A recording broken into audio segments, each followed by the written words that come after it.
¿Vas a quedarte en la oficina hasta las 8 de la noche?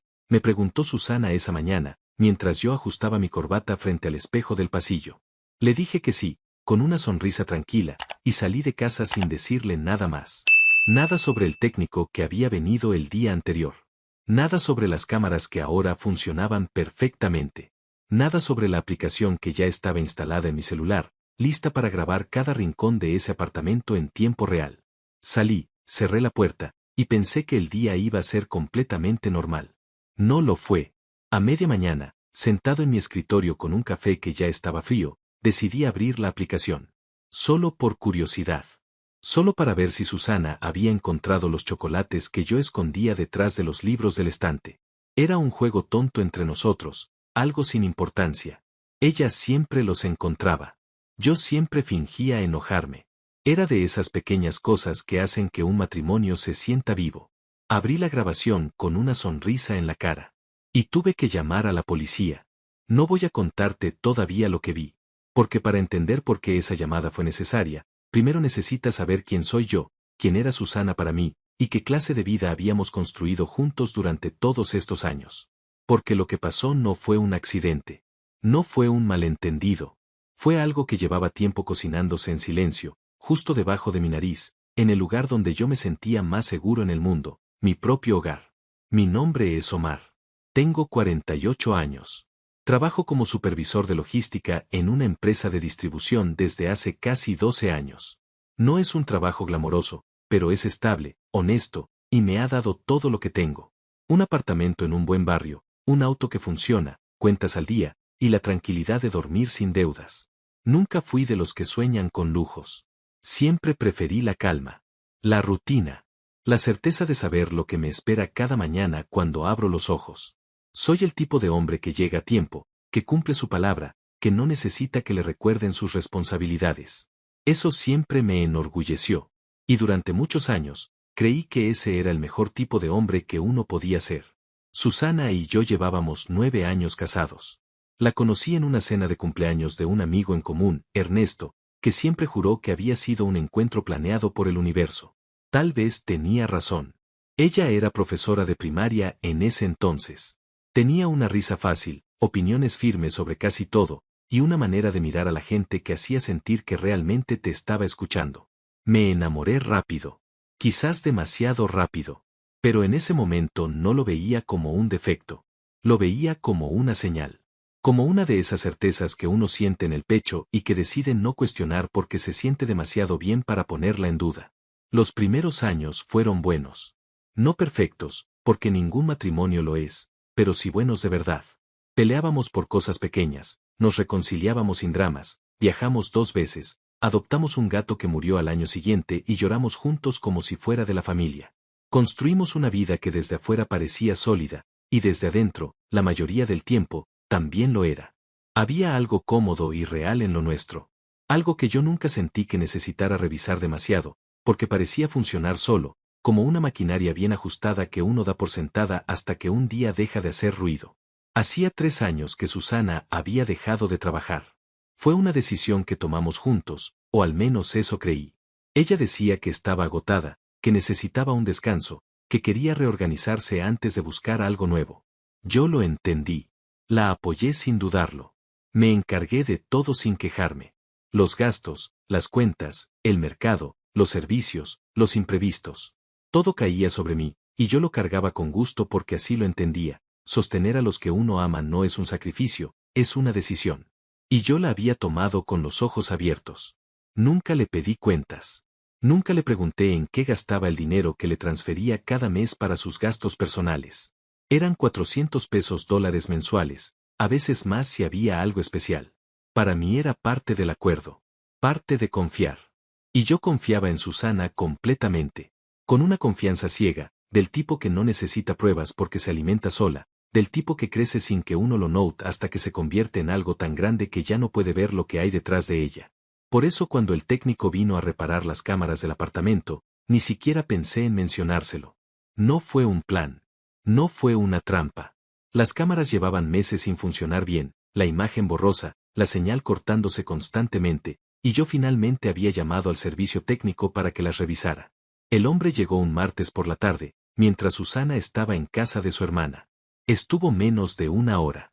Arregló todo, configuró la aplicación en mi celular, me dejó los datos de acceso, y se fue. Simple, rápido, sin complicaciones. Esa noche llegué a casa, cené con Susana, vi un rato de televisión a su lado, y me acosté. No dije nada sobre las cámaras porque sinceramente no lo consideré importante. Era un detalle técnico del mismo nivel que cambiar un foco fundido o llamar al plomero. No había nada que esconder. No había ninguna razón para mencionarlo. Era mi apartamento. Eran mis cámaras. Y Susana no tenía por qué saber cada pequeña gestión que yo hacía para mantener todo en orden. O al menos eso pensé. Al día siguiente salí temprano, como siempre. Susana estaba en la cocina con su bata rosada, el cabello recogido, una taza de té en la mano. Me preguntó si llegaría tarde. Le dije que sí, que había una reunión que probablemente se extendería hasta las 8 de la noche. Me miró, asintió, y me dio un beso en la mejilla. Uno de esos besos automáticos, de los que ya no piensan, de los que simplemente suceden porque llevan años repitiéndose. Agarré mis cosas, cerré la puerta del apartamento, y bajé las escaleras sin imaginar que esa mañana iba a ser la última vez que la vería con los mismos ojos. En el trabajo, las primeras horas pasaron lentas y pesadas. Una reunión a las 10, otra a la 1, papeleo acumulado que no terminaba nunca. Pero en algún momento, cerca de las 11 de la mañana, mientras esperaba que cargara un archivo en la computadora, me acordé de las cámaras. Me acordé de los chocolates escondidos detrás de los libros. Y con esa misma ligereza con la que uno revisa el clima o el marcador de un partido, saqué el celular del bolsillo, abrí la aplicación, y empecé a ver la grabación de esa mañana.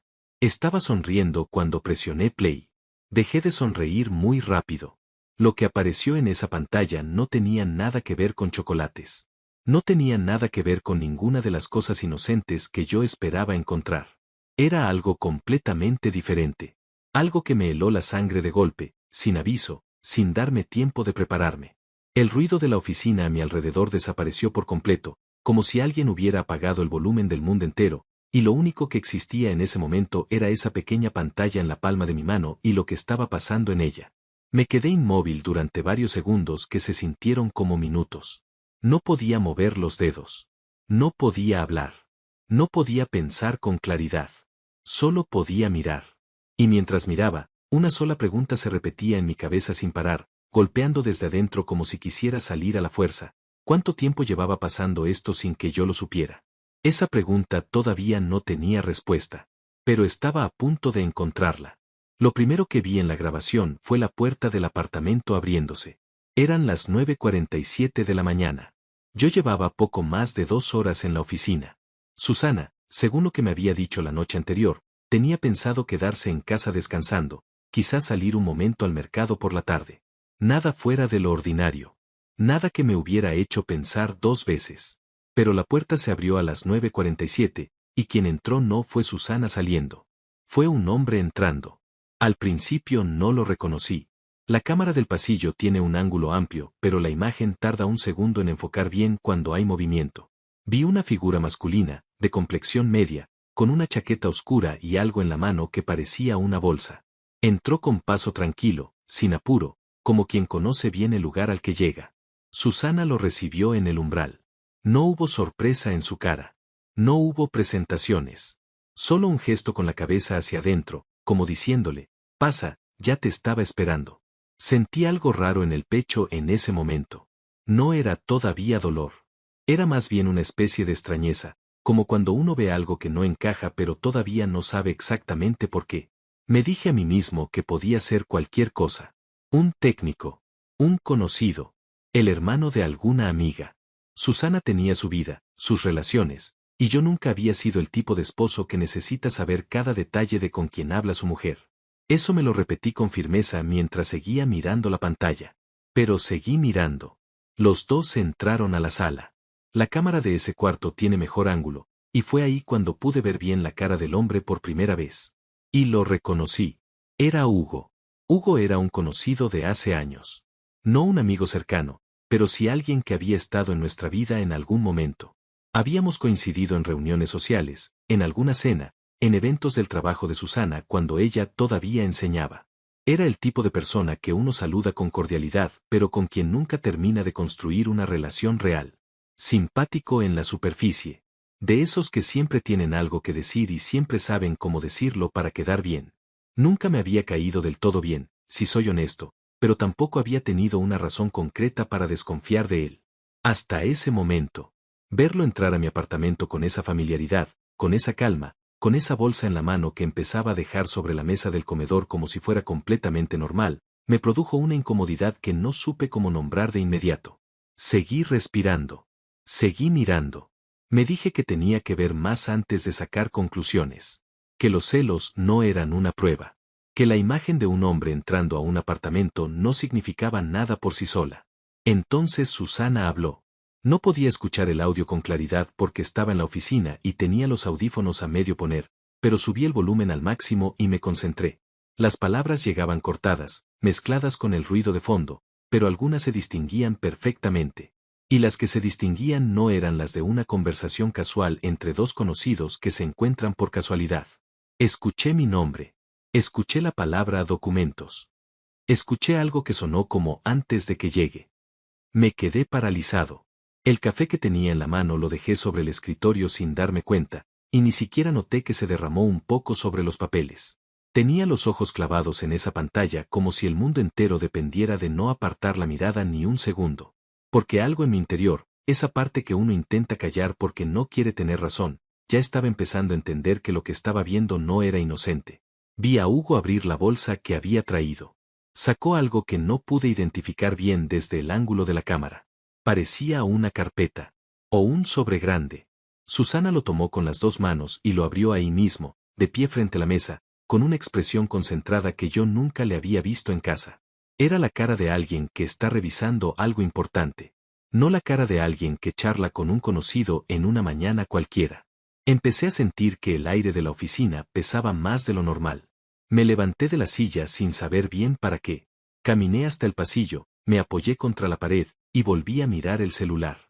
En la grabación, Susana y Hugo se habían sentado ahora en el sofá, con los papeles de la carpeta extendidos sobre la mesa de centro. Él señalaba cosas con el dedo. Ella asentía. Había algo en la manera en que interactuaban que hablaba de una relación construida con tiempo, con confianza, con una historia que yo no conocía y que claramente no había comenzado ese día. ¿Cuántas veces había pasado esto mientras yo estaba trabajando? ¿Cuántas mañanas había salido de casa sin saber lo que quedaba detrás de esa puerta cerrada? Intenté calmarme.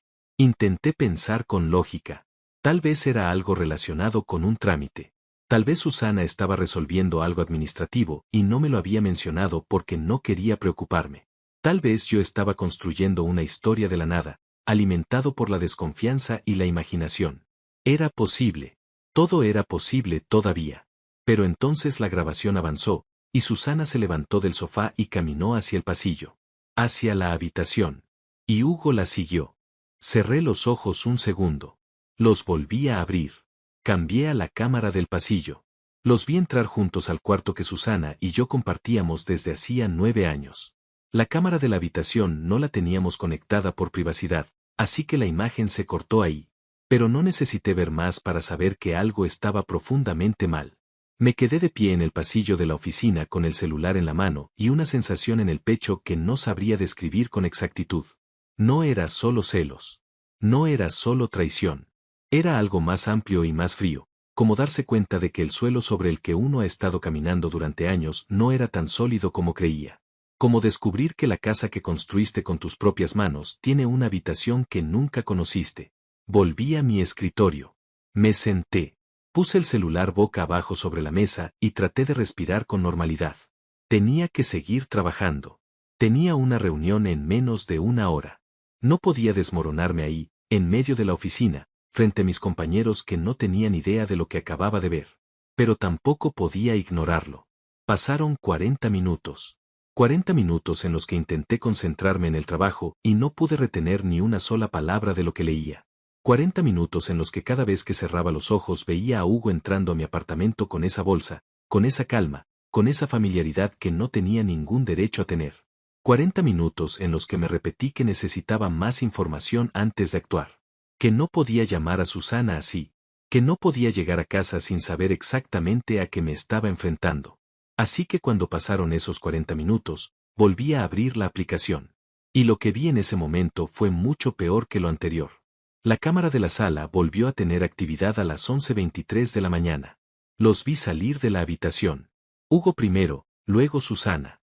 Él se acomodó la chaqueta con un gesto tranquilo, casi mecánico, de alguien que no siente que ha hecho nada malo. Ella tenía el cabello un poco diferente al de antes, pero lo que más me llamó la atención no fue eso. Fue su cara. Estaba seria, concentrada, con esa expresión que la gente tiene cuando está en medio de algo importante y no puede permitirse distraerse. No era la cara de alguien que acababa de hacer algo prohibido y siente culpa. Era la cara de alguien que tiene un plan y está siguiéndolo paso a paso. Eso me inquietó más que cualquier otra cosa. Se sentaron de nuevo en el sofá. Hugo sacó su celular y estuvo mirando la pantalla durante un momento, como revisando algo. Luego se lo mostró a Susana. Ella lo miró, asintió una vez, y dijo algo que no pude escuchar bien pero que terminó con una palabra que sí distinguí con claridad: perfecto. Lo dijo sin emoción, sin sonrisa, con la frialdad de quien confirma que todo está saliendo según lo previsto. ¿Qué era lo que estaba saliendo según lo previsto? Me levanté otra vez de la silla. Necesitaba moverme. Necesitaba hacer algo con esa energía que se estaba acumulando en mi cuerpo sin tener a dónde ir.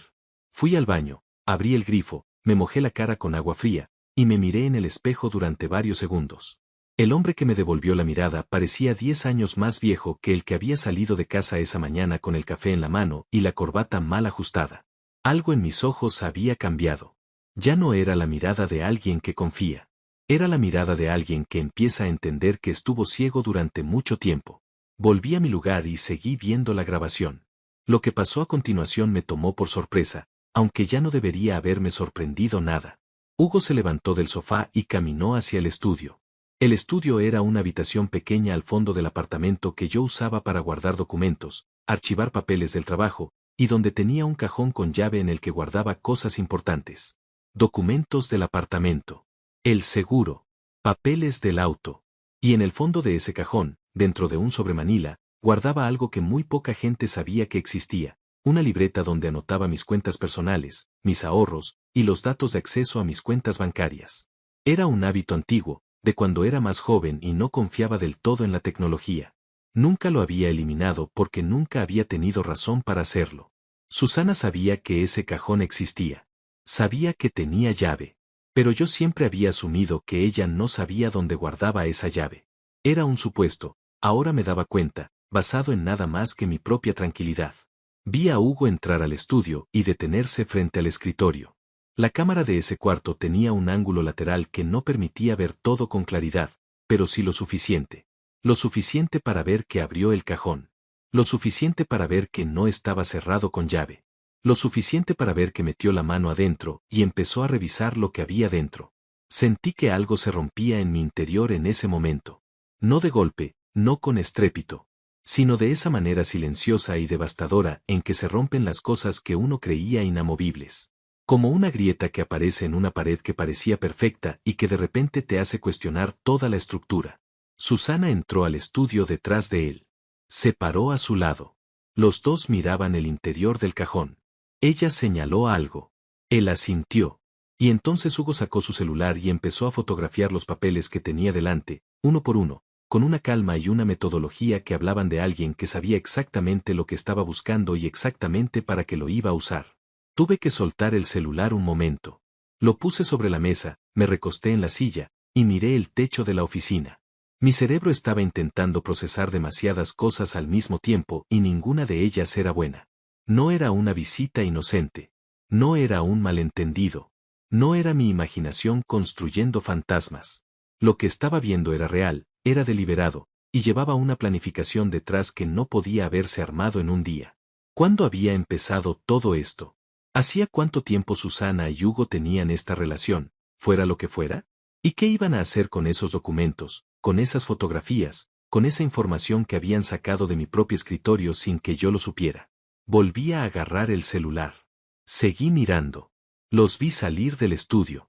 Hugo volvió a la sala, agarró la bolsa que había traído, y metió dentro la carpeta que habían revisado antes. Susana lo acompañó hasta la puerta. Y ahí, justo antes de que él saliera, pasó algo que me clavó en el asiento como si me hubieran atado a él. Hugo se detuvo en el umbral, se dio vuelta hacia Susana, y le dijo algo en voz baja. Ella escuchó, y luego respondió. No pude distinguir las palabras exactas, pero sí pude ver su expresión. Y su expresión no era la de alguien que se despide de un conocido. Era la de alguien que confirma un acuerdo, que sella algo, que dice, todo va según el plan, nos vemos cuando sea el momento. Hugo salió. La puerta se cerró. Susana se quedó de pie en el pasillo durante unos segundos, sola. Y entonces hizo algo que no esperaba, sonrió. No una sonrisa grande, no una sonrisa de felicidad desbordante. Era una sonrisa pequeña, contenida, de satisfacción. De alguien que acaba de completar un paso importante hacia algo más grande. Esa sonrisa fue lo que más me dolió de todo lo que vi ese día. Porque no era la sonrisa de una mujer enamorada de otro hombre. Era algo diferente. Algo que en ese momento no terminé de entender del todo, pero que me produjo una sensación de peligro mucho más profunda que los celos. Era la sonrisa de alguien que está ganando. Y si ella estaba ganando, yo era el que estaba perdiendo. Solo que todavía no sabía exactamente qué. Cerré la aplicación. Guardé el celular. Y me quedé sentado en silencio durante varios minutos, con las manos apoyadas sobre la mesa y la cabeza llena de preguntas que todavía no tenían respuesta. Tenía que pensar. Tenía que ordenar lo que había visto. Tenía que decidir qué hacer con eso, porque actuar mal en ese momento podía costarme más caro que no actuar. Lo primero que hice fue llamar a Ernesto. Ernesto era mi amigo de toda la vida. El mismo que nos había presentado a Susana y a mí años atrás en aquella cena. El único hombre en el mundo al que yo le contaba las cosas reales, no las versiones suavizadas que uno da para no preocupar a nadie. Le llamé, y cuando contestó con su tono de siempre, tranquilo y directo, tuve que hacer un esfuerzo enorme para no quebrarme ahí mismo. Le dije que necesitaba verlo. Que era urgente. Que no podía explicarlo por teléfono. Él no me hizo preguntas. Solo dijo, a las 7 en el bar de siempre. Colgué. Respiré. Y volví a abrir la aplicación una vez más, porque había algo que necesitaba hacer antes de esa reunión con Ernesto. Necesitaba revisar las grabaciones de días anteriores. Necesitaba saber si lo de esa mañana era la primera vez, o si había un patrón que yo había estado ignorando sin saberlo. Fui hacia atrás en el historial de grabaciones.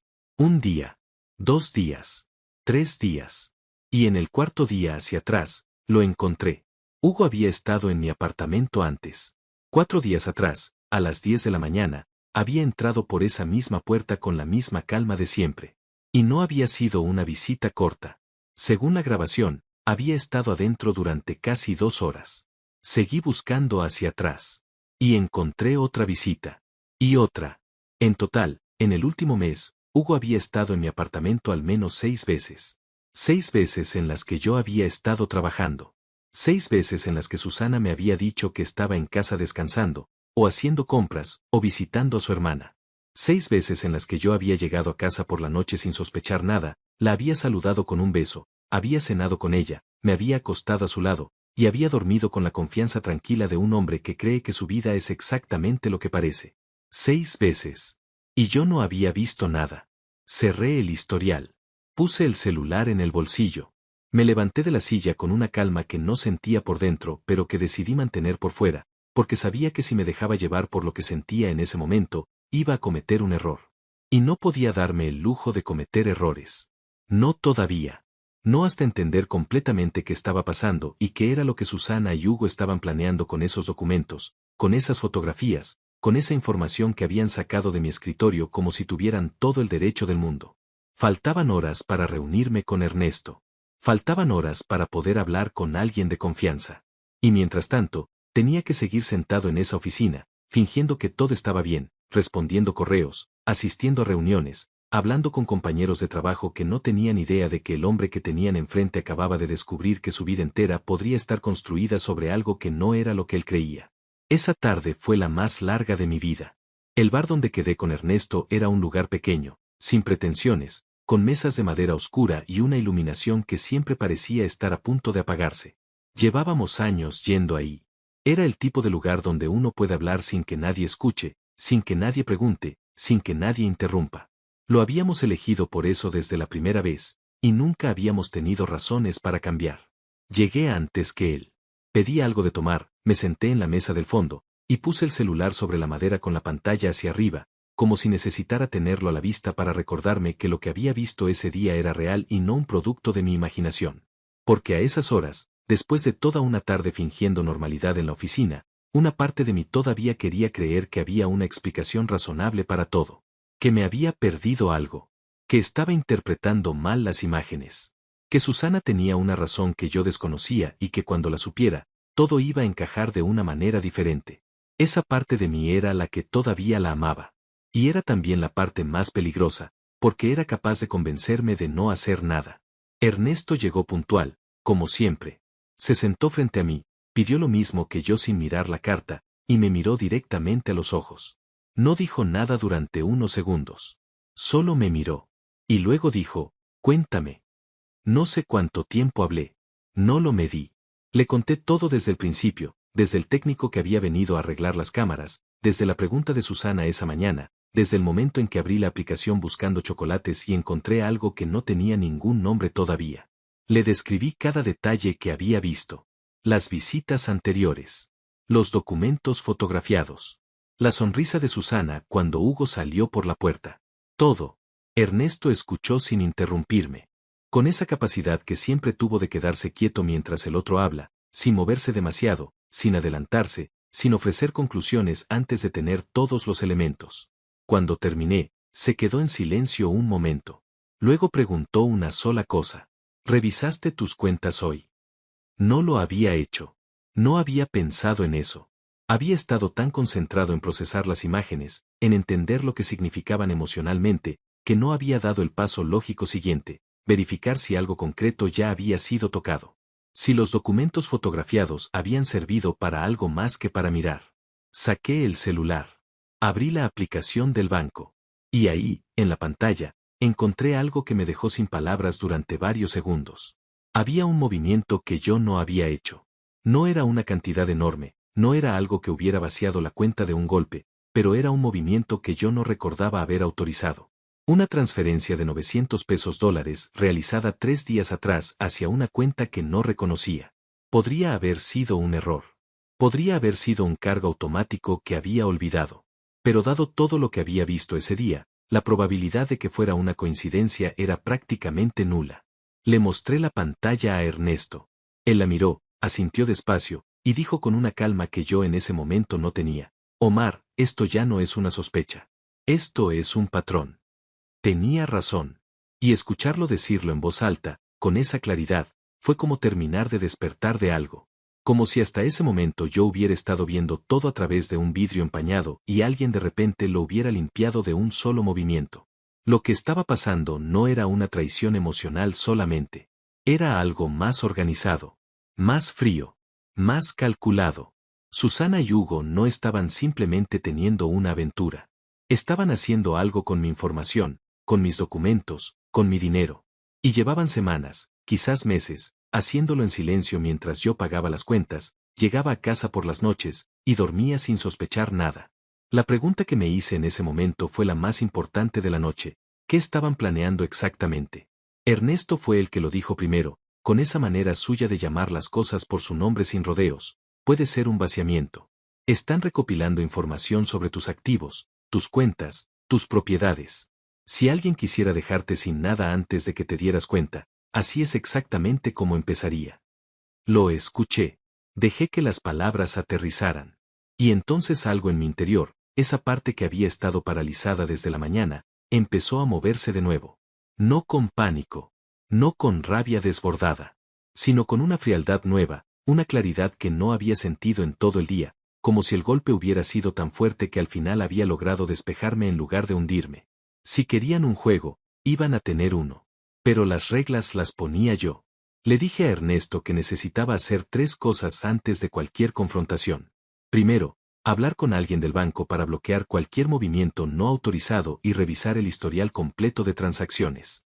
Segundo, guardar todas las grabaciones en un lugar seguro, hacer copias, asegurarme de que no pudieran ser borradas ni cuestionadas. Y tercero, no decirle nada a Susana. Ni una palabra. Ni un gesto. Nada que le hiciera sospechar que yo sabía lo que sabía. Ernesto me miró con esa expresión suya de cuando está evaluando si lo que uno dice tiene sentido. Y luego asintió. Bien pensado. Pero tienes que ir rápido. Si ya empezaron a mover cosas, no van a esperar demasiado. Esa noche llegué a casa a las 9. Susana estaba en el sofá, viendo televisión, con una copa de vino tinto en la mano y los pies recogidos debajo de ella, exactamente como hacía siempre. Me miró cuando entré, me sonrió, y me preguntó cómo había ido la reunión. Le dije que bien, que había sido larga pero productiva. Me senté a su lado. Le di un beso en la frente. Y me quedé ahí, mirando la pantalla del televisor sin ver nada de lo que pasaba en ella, sintiendo el calor de su cuerpo a centímetros del mío, pensando que en ese momento yo sabía algo que ella no sabía que yo sabía, y que esa diferencia lo cambiaba todo. Fue la actuación más difícil de mi vida. Me fui a dormir antes que ella. Me acosté, cerré los ojos, y estuve despierto durante al menos 2 horas con la mente trabajando a toda velocidad. Repasé cada visita de Hugo que había encontrado en las grabaciones. Traté de recordar si había habido señales que yo había ignorado, comentarios fuera de lugar, contradicciones pequeñas que en su momento no había querido ver. Y los encontré. Ahora que sabía lo que buscaba, los encontré con una facilidad que me resultó dolorosa. Las veces que Susana había dicho estar en casa cuando algo en el apartamento sugería que había habido movimiento. Los días en que había llegado a casa y encontrado el estudio con los cajones ligeramente diferentes a como los había dejado, y ella había dicho que había estado buscando unas tijeras. Las ocasiones en que mencionaba a Hugo de pasada, con esa naturalidad estudiada de quien practica no dar demasiada información pero tampoco ser información, para que no haya ausencias que llamen la atención. Todo encajaba. Y todo dolía. Al día siguiente me levanté temprano, antes que Susana. Fui directamente al estudio. Abrí el cajón. Estaba todo en su lugar, aparentemente igual que siempre. Pero ahora yo sabía que Hugo lo había tenido abierto entre sus manos. Que había fotografiado lo que había dentro. Que esa información había salido de ese cajón sin mi permiso y estaba en algún lugar que yo no controlaba, siendo usada para algo que todavía no comprendía del todo pero que ya me producía una sensación física de urgencia. Tomé la libreta con los datos bancarios. La puse en mi maletín. Ese día, antes de llegar a la oficina, pasé por el banco. El asesor que me atendió fue amable y discreto. Le expliqué que había notado un movimiento que no reconocía y que quería revisar el historial completo de los últimos 3 meses. Lo que encontramos juntos frente a esa pantalla me confirmó lo que Ernesto ya había intuido la noche anterior. No era solo una transferencia. Eran 4 movimientos distribuidos en el tiempo, de cantidades que individualmente no llamaban demasiado la atención, pero que sumadas representaban $3,200 que habían salido de mi cuenta hacia 2 cuentas diferentes que yo nunca había autorizado. El asesor me preguntó si quería hacer una denuncia por fraude. Lo miré. Pensé en Susana en el sofá con su copa de vino. Pensé en Hugo entrando a mi apartamento con esa bolsa. Pensé en la sonrisa pequeña y satisfecha de ella cuando la puerta se cerró. Y le dije que sí. El asesor del banco me explicó el proceso con una paciencia que yo en ese momento agradecí profundamente, porque mi cabeza no estaba en condiciones de procesar demasiadas cosas nuevas al mismo tiempo.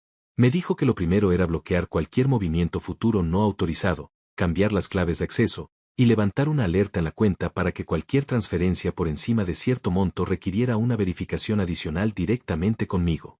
Todo eso lo hicimos ahí mismo, sentados frente a su escritorio, en menos de 40 minutos. Luego me explicó que la denuncia formal por fraude tenía que hacerse en otra instancia, que él podía orientarme pero que el proceso legal era independiente del banco. Me dio un papel con la información necesaria y me dijo que mientras más rápido actuara, mejor. Que este tipo de situaciones, cuando se detectan a tiempo, tienen muchas más posibilidades de resolverse favorablemente para el afectado. Salí del banco con ese papel en la mano y me quedé un momento en la vereda, con el sol de la mañana cayendo directo sobre la cara, sin moverme. La gente pasaba a mi alrededor con el ritmo normal de un día cualquiera. Nadie sabía lo que yo estaba cargando. Nadie podía verlo. Y eso, por alguna razón, me hizo sentir más solo que cualquier otra cosa que hubiera sentido hasta ese momento. Caminé hasta la oficina. Llegué puntual. Saludé a mis compañeros con normalidad. Me senté en mi escritorio y abrí el correo electrónico como si fuera un día ordinario. Pero por debajo de todo eso, por debajo de la superficie tranquila que me esforzaba en mantener, Había algo que se había sentado durante la noche y que esa mañana en el banco se había vuelto completamente firme, ya no había vuelta atrás. Lo que Susana y Hugo habían hecho no era un malentendido. No era un error.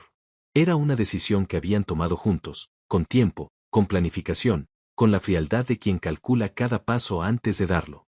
Y esa decisión tenía consecuencias que yo no estaba dispuesto a ignorar. A media mañana, volví a abrir la aplicación de las cámaras. No esperaba ver nada nuevo. Era más un impulso que una estrategia, la necesidad de seguir teniendo información, de no quedarme con lo que ya sabía sino asegurarme de que el panorama completo estaba en mis manos. La cámara de la sala mostraba el apartamento vacío. La de la cocina también. Todo quieto, todo en su lugar, con esa apariencia de normalidad doméstica que ahora me resultaba casi irónica. Pero entonces la cámara del pasillo captó movimiento. Susana salía de la habitación. Estaba vestida, con el bolso al hombro, las llaves en la mano. Miró el reloj. Caminó hacia la puerta. Y antes de salir, se detuvo un segundo frente al espejo del pasillo, se miró, y se acomodó el cabello con un gesto que yo había visto miles de veces pero que ahora me parecía completamente diferente. Era el gesto de alguien que se prepara, que se pone en modo de algo. Salió del apartamento. La seguí a través de las cámaras del edificio hasta donde me fue posible, que era solo hasta el pasillo exterior. Después perdí la imagen. No sabía a dónde iba. No sabía con quién quedaba. Y esa incertidumbre, ese espacio en blanco donde antes había confianza, era una de las cosas más difíciles de tolerar. Llamé a Ernesto al mediodía. Le conté lo del banco. Las 4 transferencias. Los 3.200 pesos dólares. La denuncia en proceso. Lo escuché respirar despacio al otro lado del teléfono mientras procesaba la información, y luego me dijo algo que se me quedó grabado. Omar, esto ya no es solo entre tú y Susana. Esto tiene a Hugo en el medio, y donde hay 2 personas actuando juntas con este nivel de organización, generalmente hay un objetivo más grande que todavía no conoces. Tenía razón. Y esa idea, la de que lo que yo había descubierto podía ser solo la punta de algo más profundo, me produjo una inquietud que no había sentido hasta ese momento. Porque hasta entonces había estado pensando en lo que ya había pasado. En el daño que ya estaba hecho. Pero Ernesto me estaba señalando hacia adelante. Hacia lo que todavía podía pasar si yo no me adelantaba. ¿Qué más tienen acceso a hacer con esa información?, me preguntó. Me quedé en silencio pensando. Los documentos del apartamento. El seguro. Los papeles del auto. Si alguien tuviera esa información y quisiera usarla de manera fraudulenta, podría intentar hacer cosas que yo no quería ni terminar de imaginar. Transferencias más grandes. Operaciones a mi nombre que yo no hubiera autorizado. Deudas contraídas usando mis datos. El abanico de posibilidades era lo suficientemente amplio como para que el estómago se me cerrara. Esa tarde, después del trabajo, fui a la comisaría. El trámite fue más sencillo de lo que esperaba, o al menos más sencillo de lo que me imaginé mientras lo pensaba durante el día. El oficial que me atendió era un hombre mayor, de pocas palabras pero de mirada atenta, que escuchó todo lo que tenía para decir sin interrumpirme y tomó notas con una concentración que me transmitió cierta tranquilidad. Le mostré las grabaciones en el celular. Le mostré los movimientos bancarios. Le expliqué la situación con la claridad que pude, tratando de ser preciso y ordenado a pesar de que por dentro no me sentía ni preciso ni ordenado. El oficial revisó todo con calma. Luego me miró y me dijo que lo que estaba presentando era suficiente para iniciar una investigación formal. Que las grabaciones eran evidencia válida. Que los movimientos bancarios no autorizados constituían un delito claro. Y que lo más importante en ese momento era no alertar a los involucrados para no entorpecer el proceso. Esa última parte la escuché con especial atención. No alertar a los involucrados. Es decir, seguir llegando a casa todas las noches. Seguir cenando con Susana. Seguir dándole ese beso automático en la mejilla. Seguir durmiendo en la misma cama, en el mismo cuarto, a centímetros de la misma mujer que había estado vaciando mis cuentas y fotografiando mis documentos privados mientras yo trabajaba para sostener la vida de los dos. Era la parte más difícil de todo el plan. Y era también la más necesaria. Salí de la comisaría cuando ya estaba oscureciendo. Me senté en el auto un momento antes de arrancar. Las manos sobre el volante, la cabeza apoyada hacia atrás, los ojos cerrados. Traté de respirar con regularidad. Traté de ordenar todo lo que había pasado en los últimos 2 días dentro de algún esquema que tuviera sentido, que tuviera una forma reconocible, que me permitiera ver dónde estaba parado y hacia dónde tenía que ir. Lo que encontré, cuando logré callarme lo suficiente como para escucharme, fue esto: estaba enojado. Profundamente enojado. No de la manera explosiva y ruidosa que la gente imagina cuando habla de traición, sino de esa otra manera, la que va por adentro, la que no necesita gritar porque tiene demasiada claridad como para perder el tiempo en el ruido. Era el enojo de alguien que entiende exactamente lo que le hicieron y exactamente por qué estuvo tan ciego. Y esa combinación, entendimiento y enojo, era mucho más poderosa que cualquier rabia sin dirección. Arranqué el auto. Manejé hacia casa. En el camino, el celular vibró. Era un mensaje de Susana. Decía: ¿llegas pronto? Hice pasta. Con un emoji de corazón al final. Lo leí. Lo releí. Y respondí: sí, en 20 minutos. ¡Qué buena idea! Guardé el celular en el portavasos y seguí manejando. Esa noche cené pasta con Susana. Le dije que estaba deliciosa. Le pregunté cómo había pasado el día. Ella me contó cosas, detalles cotidianos, una historia sobre una vecina del edificio, algo que había visto en televisión. Yo asentí, respondí, sostuve la conversación con la misma naturalidad de siempre. Y mientras la hacía, mientras la miraba hablar y reír y llevar la copa a los labios con ese gesto familiar, pensé en cuántas veces había estado sentado exactamente en ese lugar, en esa misma mesa, creyendo que la conocía. La verdad era que no la conocía. O quizás sí la había conocido en algún momento, y en algún momento ella había decidido convertirse en alguien diferente sin avisarme. No sabía cuál de las dos opciones era peor. Lo que sí sabía era que los días siguientes iban a ser decisivos. La investigación había comenzado.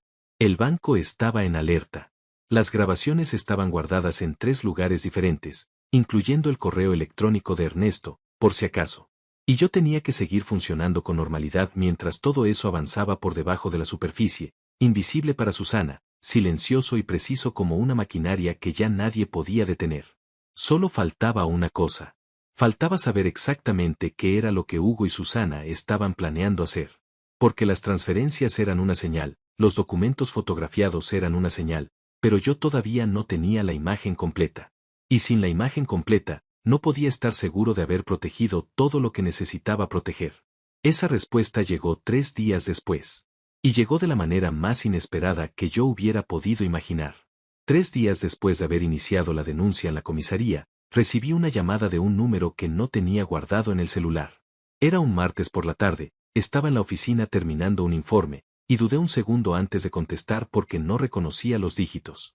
Pero algo me dijo que atendiera. Una de esas corazonadas sin nombre que uno aprende a no ignorar cuando ya ha pagado el costo de haberlas ignorado antes. Era el oficial que me había atendido en la comisaría. Me dijo que tenían novedades. Que habían cruzado los datos que yo había aportado con información que ya existía en el sistema, y que lo que habían encontrado cambiaba el panorama de manera significativa. Me preguntó si podía pasar esa misma tarde. Le dije que sí. Colgué, guardé el informe sin terminarlo, agarré el maletín, y le avisé a mi supervisor que tenía que salir por un asunto personal urgente. Manejé hasta la comisaría con las manos firmes sobre el volante pero con el pecho apretado, porque algo en el tono del oficial me había dicho que lo que iba a escuchar no era una buena noticia. Era el tono de quien tiene información importante y sabe que va a impactar a quien la recibe. Un tono cuidadoso, medido, de esos que preparan sin revelar. Llegué en 20 minutos. El oficial me recibió en la misma oficina de la vez anterior y me indicó que me sentara. Había otra persona en la sala, una mujer joven con ropa civil que se presentó como parte de la unidad de delitos financieros. Los dos me miraron con esa expresión profesional que no da pistas de lo que viene, y el oficial comenzó a hablar. Hugo tenía antecedentes. No era la primera vez que aparecía en una investigación de este tipo. 2 años atrás había sido señalado en un caso similar en otra ciudad, una denuncia por fraude patrimonial que involucró a una mujer que había facilitado el acceso a información financiera de su pareja sin que éste lo supiera. El caso había quedado inconcluso por falta de pruebas suficientes en ese momento, pero el nombre de Hugo había quedado registrado. Y cuando lo cruzaron con la denuncia que yo había presentado, encajó. Me quedé en silencio procesando eso durante varios segundos. No era la primera vez. Hugo había hecho esto antes. O algo muy parecido. Y si lo había hecho antes significaba que tenía experiencia, que sabía cómo moverse, que conocía los límites de lo que podía hacer sin dejar evidencia demasiado obvia. Significaba también que lo que estaba haciendo conmigo no era un impulso ni una oportunidad aprovechada al azar. Era un método. Un patrón repetido con la confianza de quien ya lo ha ejecutado antes y sabe que funciona. Y Susana era parte de ese método. Esa fue la parte que más tardé en digerir. Porque hasta ese momento, una parte de mí había estado aferrada a la posibilidad de que Susana hubiera sido manipulada. Que Hugo la hubiera envuelto de alguna manera, que ella estuviera siendo usada sin entender completamente lo que estaba pasando. Era una esperanza pequeña e irracional, lo sabía, pero estaba ahí. Es lo que hace el amor cuando todavía no termina de apagarse, busca salidas, busca excusas, busca cualquier versión de la historia que no sea la más dolorosa. Pero lo que el oficial me explicó a continuación no dejaba espacio para esa esperanza. Habían revisado las grabaciones que yo había aportado con más detalle. Y en una de ellas, una de las visitas anteriores que yo había encontrado en el historial, habían podido escuchar con mejor tecnología de audio algo que yo no había podido distinguir con mi celular en la oficina. Una conversación entre Susana y Hugo que había tenido lugar 6 días atrás, en la sala de mi apartamento, mientras yo estaba trabajando. El oficial me preguntó si quería escucharla. Le dije que sí. La mujer de la unidad financiera puso un pequeño reproductor sobre la mesa y presionó play. El audio tenía algo de ruido de fondo, pero las voces eran perfectamente identificables. La de Hugo, con esa cadencia tranquila que yo ya asociaba con algo oscuro. Y la de Susana, con una claridad y una firmeza que no dejaban ningún margen para la interpretación. La escuché decir que el plazo era el mes siguiente, que para entonces tenían que tener todo listo, que lo del apartamento era el paso más importante porque era el activo más grande que yo tenía, y que si lograban hacer la operación antes de que yo me diera cuenta, el proceso legal después iba a ser complicado para mí y favorable para ellos. El apartamento. Estaban intentando hacer algo con el apartamento. Le pregunté al oficial directamente qué significaba eso en términos concretos. La mujer de la unidad financiera fue quien respondió. Me explicó con la claridad técnica de alguien que ha visto este tipo de casos antes que lo que describía la conversación era un intento de transferencia fraudulenta de propiedad. Con los documentos correctos, con las firmas correctas, con el acceso a la información necesaria, era posible en ciertas circunstancias iniciar un proceso de venta o transferencia de un inmueble usando datos del propietario real sin su consentimiento directo. Era un delito grave. Era también un proceso que requería tiempo, contactos, y un nivel de organización que Hugo, dado sus antecedentes, probablemente tenía. El apartamento donde yo vivía, el que había comprado hace 7 años con 12 años de trabajo y ahorro, el que había costado $145,000 y que representaba todo lo que yo tenía en términos de patrimonio real, era lo que estaban apuntando. No era una aventura. No era una traición emocional con consecuencias sentimentales. Era un robo. Un robo planificado, ejecutado con paciencia, con inteligencia, y con la complicidad de la mujer que dormía a mi lado todas las noches. No recuerdo exactamente qué sentí en ese momento. Sería demasiado simple decir que fue rabia, o dolor, o incredulidad. Fue todo eso junto y también algo que no tiene nombre fácil, algo parecido a la sensación de pisar en falso en la oscuridad y caer sin saber a qué profundidad. Pero también, y esto es lo que más me sorprendió de mí mismo, había algo parecido a una claridad brutal. Como si la magnitud de lo que estaba descubriendo hubiera quemado todo lo que todavía era ambiguo y hubiera dejado solo lo esencial, lo que tenía que hacer. El oficial me explicó los pasos siguientes. La investigación iba a continuar de manera formal. Iban a necesitar que yo siguiera sin alertar a Susana ni a Hugo. Iban a monitorear ciertos movimientos. Y en el momento adecuado, cuando tuvieran suficiente evidencia consolidada, iban a actuar. Me preguntó si podía seguir funcionando con normalidad en casa durante ese periodo. Pensé en las cenas, en los besos automáticos, en las conversaciones sobre vecinas y programas de televisión. Pensé en cuánto me había costado ya mantener esa fachada durante los últimos días. Y luego pensé en el apartamento. En los 7 años que me había costado tenerlo. En las noches que había trabajado hasta tarde, en los fines de semana que había sacrificado, en las cosas a las que había renunciado para construir algo sólido que pudiera llamar mío. Le dije al oficial que podía seguir. Que iba a seguir. Salí de la comisaría cuando ya era de noche.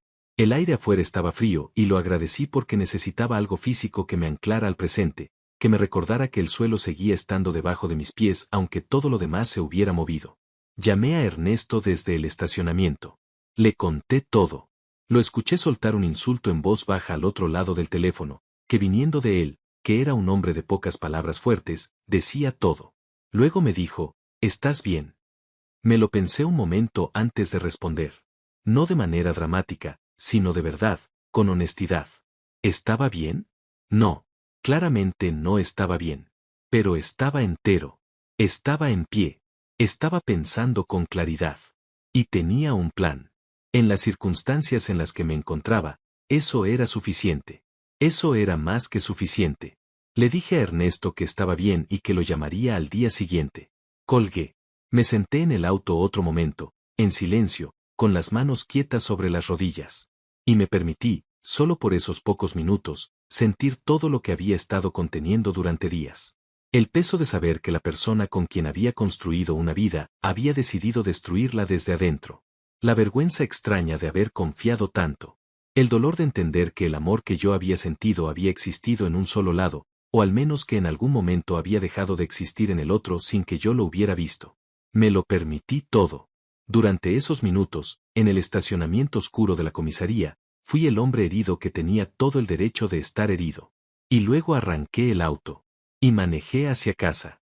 Y cuando entré al apartamento y Susana levantó la vista desde el sofá y me preguntó si había comido, le dije que no, que tenía hambre, y me senté a la mesa a esperar que me sirviera. Porque lo que viene después de sentir todo no es derrumbarse. Es levantarse con más información de la que tenías antes. Es saber exactamente lo que enfrentas. Es dejar de adivinar y empezar a actuar. Y yo estaba listo para actuar. Los días que siguieron fueron los más extraños de mi vida. No por lo que pasaba afuera, sino por lo que pasaba adentro. Por esa doble existencia que yo estaba llevando sin que nadie a mi alrededor lo supiera. Durante el día, en la oficina, era el mismo Omar de siempre, puntual, concentrado, resolviendo problemas, respondiendo correos, tomando decisiones. Y por las noches, en ese apartamento que ya no sentía completamente mío pero que seguía siendo el centro de todo, era el esposo tranquilo que cenaba, conversaba, veía televisión, y se acostaba sin dar señales de nada. Era agotador de una manera que no tiene nombre. No el agotamiento físico de quien trabaja demasiado, sino el otro, el que viene de tener que controlar cada expresión, cada silencio, cada reacción. De calcular en tiempo real si lo que estás diciendo suena natural o si estás exagerando la normalidad hasta el punto de que se vuelve sospechosa. De mirar a alguien a los ojos sabiendo lo que sabes y tener que sostener esa mirada sin que nada se filtre. Susana no notó nada. O si notó algo, lo atribuyó al trabajo, al cansancio, a cualquiera de las explicaciones cotidianas que uno usa para justificar cuando alguien está un poco más callado de lo habitual. Me preguntó un par de veces si estaba bien. Le dije que sí, que había tenido semanas pesadas en la oficina, que necesitaba descansar un poco. Ella asintió con esa expresión comprensiva que yo había amado durante años y que ahora me resultaba completamente opaca, como una máscara sobre algo que yo ya no sabía cómo nombrar. En esos días hice 3 cosas que nadie supo, ni siquiera Ernesto del todo. La primera fue revisar el apartamento centímetro a centímetro cuando Susana salía. Buscaba cualquier cosa fuera de lugar, cualquier documento que hubiera sido movido, cualquier señal de que el proceso que habían descrito en esa conversación grabada ya estaba más avanzado de lo que yo sabía. No encontré nada concreto, pero encontré algo que no esperaba. En el cajón de la mesita de noche de Susana, debajo de un pañuelo y de un libro que llevaba meses ahí sin que ninguno de los dos lo tocara, había un teléfono que yo no conocía. No era su celular habitual. Era uno diferente, más pequeño, de esos básicos que la gente usa cuando quiere un número que nadie más tenga. Lo tomé con cuidado. Lo encendí. Estaba protegido con un pin que obviamente no conocía. Lo fotografié por los 4 lados, anoté el modelo y el número de serie que aparecía en la parte trasera, lo dejé exactamente donde estaba, y fui directamente al baño a sentarme en el borde de la bañera durante unos minutos porque las piernas de repente no me respondían del todo bien. Un teléfono escondido. No había manera de que eso tuviera una explicación inocente. No en el contexto de todo lo demás. No con lo que ya sabía. Era la prueba de que la separación entre la vida que Susana me mostraba y la vida que Susana realmente llevaba era más profunda y más deliberada de lo que yo había alcanzado a imaginar. Esa misma tarde llamé al oficial y le informé del hallazgo. Le di el modelo y el número de serie. Me dijo que iba a ver qué podían hacer con esa información y que me mantendría al tanto. La segunda cosa que hice fue hablar con un abogado. Ernesto me había recomendado a alguien de confianza, un hombre que llevaba años manejando casos de separaciones complejas y disputas patrimoniales. Me reuní con él una mañana antes de ir a la oficina, en un despacho pequeño pero ordenado que transmitía la sensación de que quien trabajaba ahí sabía exactamente lo que hacía. Le expliqué la situación con todos los detalles que tenía. Él escuchó con la misma atención que yo ya había encontrado en el oficial de la comisaría, tomando notas, haciendo preguntas precisas, sin mostrar sorpresa en ningún momento porque era evidente que había escuchado historias similares antes.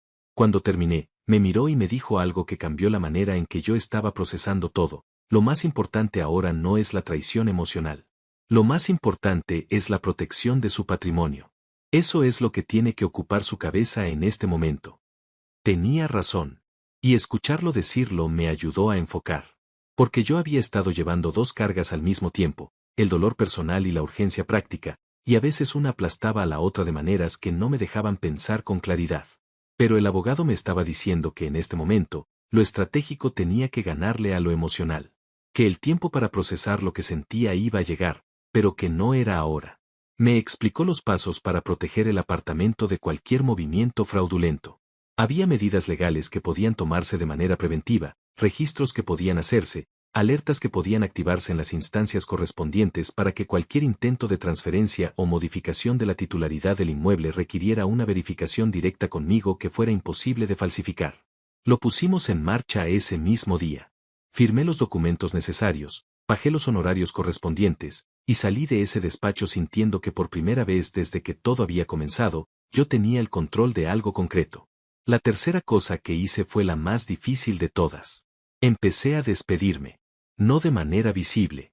No de ninguna forma que Susana pudiera percibir. Sino de manera interna, silenciosa, en esa parte de uno mismo donde viven las decisiones que todavía no se han pronunciado en voz alta pero que ya están tomadas.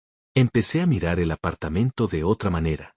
Los muebles que habíamos elegido juntos, los cuadros que ella había colgado, las plantas que regaba cada 3 días con una constancia que yo siempre había admirado. Empecé a ver todo eso no como parte de una vida compartida sino como inventario. Como cosas que iban a tener que separarse, clasificarse, distribuirse cuando llegara el momento. Era un proceso extraño y doloroso. Porque por más que la razón me dijera que lo que Susana había hecho no tenía justificación posible, había una parte más antigua de mí que seguía reconociendo cada objeto, cada rincón, cada pequeño detalle de esa vida doméstica como algo propio. Como algo que había amado. Y separarse de eso, aunque fuera solo mentalmente, dolía de una manera que no tenía nada que ver con la rabia ni con la traición. Era simplemente la tristeza pura de perder algo que uno creyó que iba a durar. Pero lo estaba perdiendo de todas formas. Solo que ahora lo sabía. A los 4 días de haber encontrado el teléfono escondido, el oficial me llamó de nuevo. Habían logrado obtener información sobre el número de serie del dispositivo. No el contenido de los mensajes, eso requería otro proceso, pero sí el número de línea asociado y el historial de llamadas registrado por la operadora en los últimos 3 meses. Y entre esos registros, había algo que completaba el rompecabezas de una manera que yo no esperaba. Hugo no era el único involucrado. Había un tercer número que aparecía con frecuencia en las llamadas de ese teléfono. Un número que el oficial había podido identificar porque también estaba en sus propios registros. Pertenecía a un hombre que había tenido problemas legales anteriores relacionados con fraude documental. Alguien con contactos en ciertos círculos que permitían, según me explicó el oficial con el cuidado de no entrar en demasiados detalles, agilizar ciertos trámites de manera irregular. Alguien que Hugo conocía, evidentemente, y que había sido incorporado al plan como el engranaje que faltaba para poder ejecutar lo del apartamento. Era una red. Pequeña, pero era una red. No era solo Susana tomando malas decisiones bajo la influencia de alguien equivocado. Era Susana participando activamente en algo que involucraba al menos 3 personas, con roles definidos, con un objetivo claro, y con un plazo que ya habían establecido ellos mismos en esa conversación grabada. Cuando el oficial terminó de explicarme todo eso, me preguntó si estaba listo para el paso siguiente. Me dijo que tenían suficiente para actuar, que la evidencia estaba consolidada, que podían proceder cuando yo diera la indicación. Pero que quería asegurarse de que yo estuviera preparado, porque lo que venía iba a cambiar las cosas de manera definitiva e irreversible. Lo miré. Pensé en todo lo que había pasado desde esa mañana en que había abierto la aplicación de las cámaras buscando chocolates.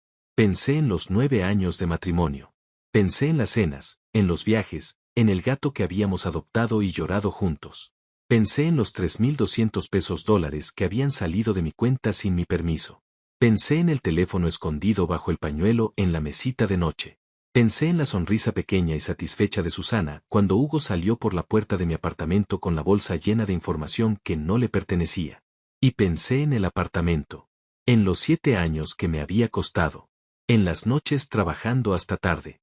En todo lo que había construido creyendo que lo construía para los dos. Miré al oficial y le dije que estaba listo. Acordamos que iba a ser al día siguiente.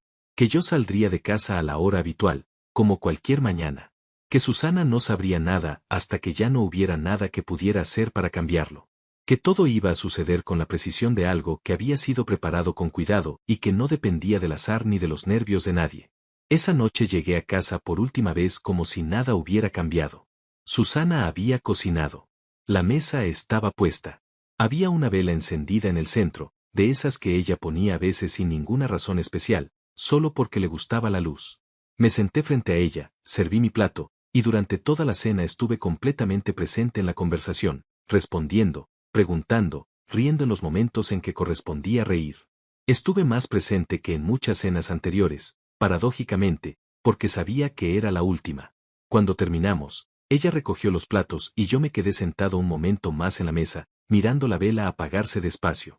Y me pregunté si en algún momento de esos 9 años había habido algo real entre nosotros. Si lo que yo había sentido había tenido algún correlato verdadero en ella. Si el origen de todo esto era la ambición, el aburrimiento, el resentimiento, o simplemente que yo nunca había llegado a conocerla de verdad. No encontré la respuesta esa noche. Pero al día siguiente iba a empezar a encontrarla. Esa mañana me levanté antes que de costumbre. No había dormido bien. No había dormido mal tampoco. Había pasado la noche en ese estado intermedio donde el cuerpo descansa pero la mente no termina de soltar, donde uno cierra los ojos y las imágenes siguen ahí, ordenadas y claras como si estuvieran proyectadas en una pantalla que no tiene botón de apagado. Había repasado cada detalle del plan. Cada paso. Cada posibilidad. Había pensado en lo que podía salir diferente de lo esperado, y había llegado a la conclusión de que no había mucho que yo pudiera controlar a esas alturas más allá de lo que ya había hecho. El resto dependía de otros. Y por primera vez en muchos días, eso no me producía ansiedad. Me producía algo parecido a la calma de quien ha hecho todo lo que estaba en sus manos y ahora simplemente tiene que dejar que las cosas ocurran. Me duché. Me vestí. Fui a la cocina y preparé café. Susana todavía dormía. Podía escuchar su respiración tranquila desde el pasillo, ese sonido tan familiar que durante años había sido una de las cosas más ordinarias de mi vida y que esa mañana me resultaba completamente ajeno, como el sonido de alguien a quien uno ya no conoce pero que todavía ocupa el mismo espacio. Tomé el café de pie, frente a la ventana de la cocina, mirando la calle todavía oscura de la mañana temprana. Los pocos autos que pasaban dejaban rastros de luz sobre el asfalto húmedo. Había algo sereno en esa imagen que agradecí. Algo que no tenía nada que ver con lo que estaba a punto de ocurrir y que precisamente por eso me ayudó a respirar. Susana apareció en la cocina cuando yo estaba terminando el café. Llegó con la bata rosada de siempre, el cabello sin recoger todavía, los ojos a medio abrir. Me miró con esa expresión de los primeros minutos de la mañana, cuando la gente todavía no ha terminado de ponerse la máscara del día. Y en ese momento, en esa fracción de segundo antes de que ella dijera algo y antes de que yo respondiera, hubo algo que no sé cómo describir exactamente. Una especie de pausa en el tiempo. Un instante en que la vi sin todo el peso de lo que sabía, solo como una persona de pie en una cocina a las 6 de la mañana, con el cabello suelto y los ojos somnolientos. Y sentí algo que no esperaba sentir ese día. Tristeza. Solo tristeza. Sin rabia, sin rencor, sin el calor de la traición. Solo la tristeza fría y limpia de algo que terminó hace tiempo sin que yo lo supiera. Ella me preguntó si salía temprano. Le dije que sí, que había una entrega urgente que tenía que supervisar antes de que abriera la planta. Asintió, abrió el refrigerador, sacó el jugo. No me preguntó nada más. Yo agarré el maletín, me puse el saco, y antes de salir me detuve en el umbral de la cocina. La miré un segundo más. Ella estaba de espaldas, sirviendo el jugo, sin saber que yo la estaba mirando. Sin saber nada de lo que estaba a punto de ocurrir. Sin saber que esa era la última mañana en que las cosas iban a parecer normales. No dije nada. Giré. Salí del apartamento. Cerré la puerta. Y bajé las escaleras por última vez como el hombre que había sido durante 9 años. Manejé hasta un punto acordado con el oficial, un estacionamiento a 6 cuadras del apartamento donde habíamos quedado en encontrarnos. Llegué a las 7:20. Él ya estaba ahí, con 2 personas más del equipo, todos en ropa civil para no llamar la atención. Me saludó con un apretón de mano breve y me explicó que todo estaba en marcha, que Hugo había sido localizado, que el tercer involucrado también estaba siendo monitoreado, que el operativo iba a desarrollarse de manera simultánea en distintos puntos para evitar que alguien pudiera alertar a alguien. Me dijo que yo podía quedarme ahí esperando o podía estar presente cuando entraran al apartamento, que era mi decisión, que entendía perfectamente cualquiera de las 2 opciones. No tardé en responder. Quería estar presente. No por el espectáculo. No por la satisfacción de ver la cara de Susana en ese momento. Sino porque ese apartamento era mío. Esa vida había sido mía. Y quería estar ahí cuando se cerrara ese capítulo, no escucharlo después de segunda mano como si fuera algo que le había pasado a otro. Esperamos. El tiempo en esos momentos funciona de manera diferente. Los minutos se estiran o se comprimen sin seguir ninguna lógica. Yo estaba apoyado contra el auto, con las manos en los bolsillos y la vista fija en un punto sin nada particular, escuchando los intercambios de radio del equipo sin entender todos los códigos pero siguiendo el ritmo general de lo que estaba pasando. A las 8:47, el oficial recibió una confirmación. Hugo había llegado al edificio. Algo en mi pecho se tensó de una manera que no era exactamente sorpresa, porque yo sabía que iba a pasar, sino algo más primitivo. El cuerpo reconociendo que el momento que había estado esperando durante días estaba finalmente ahí. El oficial me miró, yo asentí, y empezamos a caminar hacia el edificio. Subimos por las escaleras en silencio. El equipo se distribuía con una coordinación que hablaba de mucha práctica. Yo iba detrás del oficial, con instrucciones claras de quedarme fuera hasta que me indicaran que podía entrar. No iba a interferir. No iba a hablar. Solo iba a estar. Llegamos al pasillo de mi piso. La puerta de mi apartamento estaba cerrada. Desde adentro no se escuchaba nada, o al menos nada que pudiera distinguirse desde donde yo estaba parado. El oficial levantó la mano indicando que todos se detuvieran. Escuchamos. Había voces adentro. No se entendían las palabras, pero se distinguían claramente 2 tonos diferentes. Uno era la voz de Susana. El otro era la voz de Hugo. El oficial golpeó la puerta. Silencio inmediato adentro. Golpeó de nuevo, más fuerte esta vez, e identificó quiénes eran. Hubo un momento de unos 3 o 4 segundos que se sintieron enormes. Y luego la puerta se abrió. Susana estaba en el umbral. Me vio a mí antes que a nadie más porque yo estaba directamente en su línea de visión, detrás del oficial pero perfectamente visible. Y lo que pasó en su cara en ese momento fue algo que no voy a olvidar en mucho tiempo. No fue el susto de quien ve policías en la puerta. Fue algo diferente. Fue el reconocimiento. El momento en que entendió que yo sabía. Que llevaba tiempo sabiendo. Y que todo lo que había estado construyendo en silencio había llegado a su fin antes de lo que ella había calculado. Vi cómo el color le cambiaba en la cara. Vi cómo sus ojos pasaban de mí al oficial y volvían a mí. Vi cómo buscaba palabras y no las encontraba porque no había ninguna que sirviera para ese momento. El oficial le explicó la situación con la formalidad del procedimiento. Le dijo que tenía que hacerse a un lado. Que el apartamento iba a ser revisado. Que había una investigación en curso. Que sus derechos estaban siendo respetados pero que su cooperación era necesaria. Susana se hizo a un lado. El equipo entró. Yo entré detrás de ellos y me quedé de pie en la sala, mirando el espacio que conocía de memoria, cada mueble, cada cuadro, cada planta. Y vi a Hugo sentado en el sofá, con la bolsa de siempre a sus pies, con los papeles de siempre sobre la mesa. Pero esta vez no estaba tranquilo. Esta vez su calma característica había desaparecido completamente y en su lugar había algo que yo no le había visto en las grabaciones. Algo que reconocí aunque nunca lo había buscado en su cara. Miedo. No dije nada. No me acerqué. Me quedé donde estaba, de pie, mirando la escena con esa distancia que no era indiferencia sino control. El control de alguien que ha esperado el momento justo y ahora simplemente lo está observando ocurrir. Uno de los agentes revisó la bolsa. Sacó los documentos. Los fue nombrando en voz alta mientras otro tomaba notas. Entre ellos estaban copias de los títulos del apartamento. Documentos con mi firma que yo no había firmado, reproducciones que alguien había fabricado con una precisión que hubiera resultado convincente si nadie hubiera estado mirando. Y una hoja con números de cuenta, montos, y fechas que formaban un plan tan concreto y tan detallado que no dejaba ningún espacio para la negación. Hugo intentó hablar. Dijo que era un malentendido, que él solo estaba ayudando a Susana con unos trámites, que todo tenía una explicación. Lo dijo con esa facilidad de quien está acostumbrado a construir versiones alternativas de la realidad, pero esta vez no había audiencia disponible para creerle.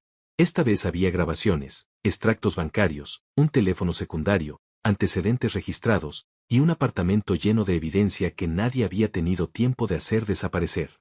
El oficial lo interrumpió con calma y le informó de los cargos. Y luego se giró hacia Susana. Ella estaba de pie junto a la ventana, con los brazos cruzados sobre el pecho y la vista fija en el suelo. No lloraba. No intentaba hablar. Estaba completamente quieta, con esa inmovilidad de quien ha llegado al final de algo y ya no tiene energía para fingir nada más. El oficial le habló. Ella levantó la vista. Y por un instante, solo un instante, me miró directamente a mí. No sé qué buscaba en mi cara. Tal vez algo que yo no estaba en condiciones de darle. Tal vez solo quería ver si todavía había algo ahí, algún rastro de la vida que habíamos tenido, alguna señal de que el daño que había hecho no era tan total como parecía. Lo que encontró en mi cara, supongo, fue la respuesta. Porque apartó la vista sin decir nada. El proceso tomó un tiempo. Preguntas, documentación, procedimientos que yo seguí desde ese mismo lugar de pie en la sala, sin moverme demasiado, sin intervenir más de lo necesario. En algún momento el oficial se acercó a mí y me dijo en voz baja que lo habían hecho bien, que la evidencia era sólida, que el proceso legal iba a seguir su curso y que yo debía mantenerme en contacto con el abogado para los pasos siguientes. Le agradecí. Me estrechó la mano. Cuando el apartamento quedó más vacío, cuando Hugo ya no estaba y Susana estaba respondiendo preguntas en otro cuarto con uno de los agentes, me quedé solo en la sala durante un momento. Miré las plantas. Miré los cuadros. Miré la vela que todavía estaba en el centro de la mesa del comedor, la misma de la noche anterior, ya gastada hasta casi el final. Saqué el celular. Le escribí un mensaje a Ernesto. Solo 4 palabras. Ya está. Estoy bien. Él respondió en menos de un minuto. También 4 palabras. Te espero cuando quieras. Guardé el celular. Respiré profundo. Y miré el apartamento una vez más, con esa mirada nueva que ya no era la del hombre que llegaba a casa sino la del hombre que estaba empezando a entender que el hogar no es el lugar donde uno vivido, sino el lugar donde uno puede ser honesto. Y ese lugar, en este apartamento, hacía mucho tiempo que había dejado de existir. Dicen que después de los momentos grandes viene el vacío. No lo decía nadie en particular, lo había escuchado en distintas formas a lo largo de los años, en conversaciones, en libros, en esas frases que uno oye sin prestarles demasiada atención porque en ese momento no las necesita. Pero es verdad.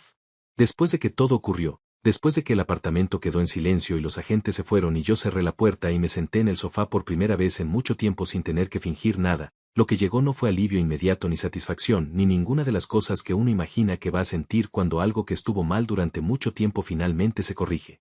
Lo que llegó fue el vacío. Un silencio enorme.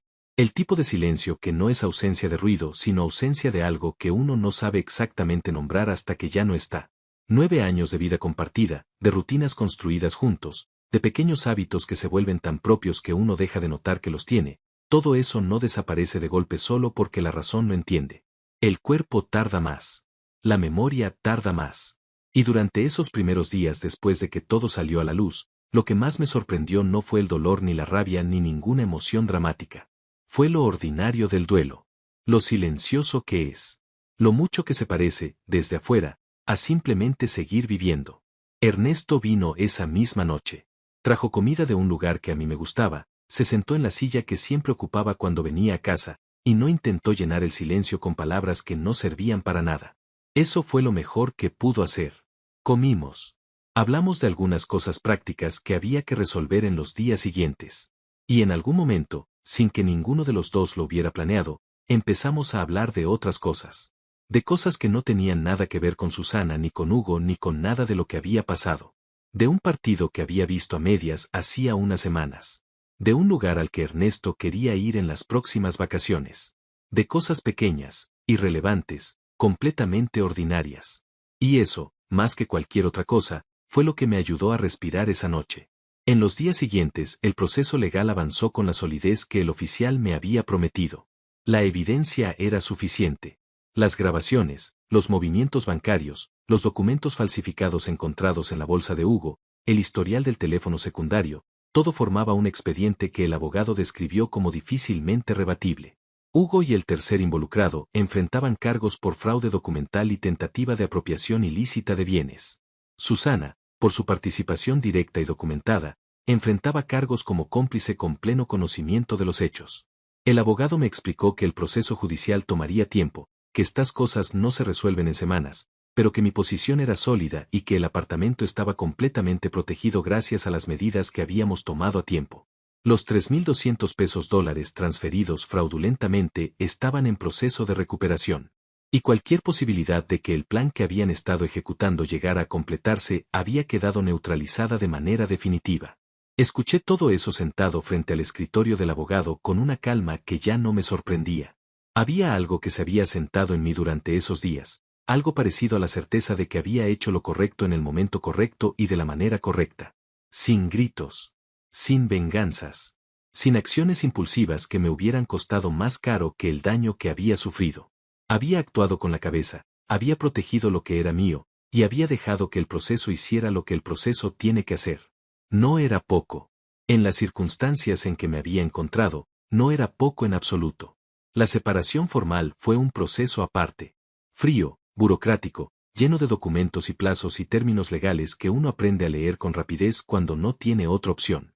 Hubo un momento en que tuve que ver a Susana en una reunión con los abogados de los dos. Fue la primera vez que la veía desde aquella mañana en el apartamento. Llegó con una contención que yo reconocí porque había vivido con ella durante años, esa manera suya de no mostrar demasiado cuando está en un entorno que percibe como adverso. No me miró directamente durante la mayor parte de la reunión. Respondió lo que le preguntaron con frases cortas y precisas. Y cuando todo terminó y los abogados estaban guardando sus papeles, por un momento nos quedamos los dos en el mismo espacio sin nadie hablando. Y ella me dijo, en voz baja, sin dramaturgia, sin lágrimas, no esperaba que llegaras a saber. No era una disculpa. Ni siquiera era un reconocimiento de que lo que había hecho estaba mal. Era simplemente la constatación de un error de cálculo. La admisión de que su plan había fallado porque yo había tenido información que ella no sabía que tenía. La miré. Y le respondí con la misma calma con que había llevado todo desde el principio, lo sé. Nada más. No hacía falta nada más. Salí de esa reunión a la calle, respiré el aire de afuera, y seguí caminando. Los meses que siguieron fueron un proceso de reconstrucción que nadie ve desde afuera, pero que por dentro es un trabajo enorme. No dramático. No cinematográfico. Solo constante. Pequeñas decisiones todos los días. Reorganizar el apartamento, que ahora era completamente mío sin ninguna ambigüedad. Recuperar rutinas que habían quedado suspendidas. Reencontrarme con cosas que había dejado de hacer porque habían quedado perdidas en la dinámica de los últimos años. Leer más. Salir más. Hablar con Ernesto con la frecuencia de antes, que había disminuido sin que yo lo hubiera notado durante el matrimonio. Descubrí que había cosas de mí mismo que había ido perdiendo de a poco, tan gradualmente que nunca había identificado el momento exacto en que habían desaparecido. La costumbre de cocinar los fines de semana, que me gustaba genuinamente y que había dejado porque en algún punto Susana había tomado ese espacio y yo lo había cedido sin pensarlo. Las salidas espontáneas. La música que ponía cuando estaba solo y que dejé de poner porque a ella no le gustaba. Pequeñas cosas. Pero las pequeñas cosas son las que forman a una persona, y recuperarlas una por una fue como volver a reconocerme en un espejo que había estado un poco borroso durante demasiado tiempo. No fue un proceso sin dolor. Hubo noches difíciles. Hubo momentos en que la tristeza llegaba sin avisar, en los momentos más inesperados, mientras tomaba café o manejaba o miraba algún objeto que tenía una historia que ya no podía separar de los años compartidos. Pero el dolor fue limpio. No estaba mezclado con la confusión ni con la duda. Sabía exactamente lo que había perdido, sabía exactamente por qué lo había perdido, y eso, aunque no eliminaba el dolor, le daba una forma que era posible sostener. Hugo fue condenado. El proceso tomó varios meses, pero el resultado fue el que la evidencia había prometido desde el principio. El tercer involucrado también. Susana recibió una condena menor en función de su grado de participación y de los acuerdos que su defensa logró negociar, pero las consecuencias fueron reales y concretas. No voy a decir que sentí satisfacción cuando me enteré de los resultados. Sentí algo más parecido a la confirmación. A la sensación de que el mundo, a veces, cuando uno hace las cosas bien, responde de la manera correcta. Un año después de aquella mañana en que abrí la aplicación de las cámaras buscando chocolates y encontré algo que cambió todo, sigo viviendo en el mismo apartamento. El que costó 7 años de trabajo. El que intentaron quitarme mientras yo dormía sin saberlo. Sigue siendo mío. Cada pared, cada rincón, cada centímetro de ese espacio es completamente mío, sin deudas ni amenazas ni sombras de nada. Lo reorganicé. Le cambié algunas cosas. Saqué lo que no era mío y lo reemplacé con lo que sí lo era. Y hoy, cuando llego a casa por las noches y abro esa puerta, lo que siento no es el peso de lo que pasó sino algo diferente. Algo más parecido a la paz de quien sabe exactamente dónde está parado y exactamente cómo llegó hasta ahí. Aprendí muchas cosas en todo este proceso. Pero si tuviera que quedarme con una sola, sería esta: confiar no es lo mismo que no mirar. Yo confié durante años con los ojos cerrados, convencido de que cerrarlos era una forma de respeto. Pero la confianza real no necesita ceguera. La confianza real sobrevive a la mirada. Y cuando no la sobrevive, es porque nunca fue lo que parecía. Las cámaras siguen funcionando. El técnico hizo un buen trabajo. Y a veces, en las mañanas tranquilas, antes de salir a trabajar, abro la aplicación solo un momento. No para buscar nada. No porque desconfíe de nadie. Sino porque aprendí que conocer lo que pasa en tu propia vida no es paranoia. Es simplemente estar despierto. Y yo, desde aquel día, nunca más he vuelto a dormirme.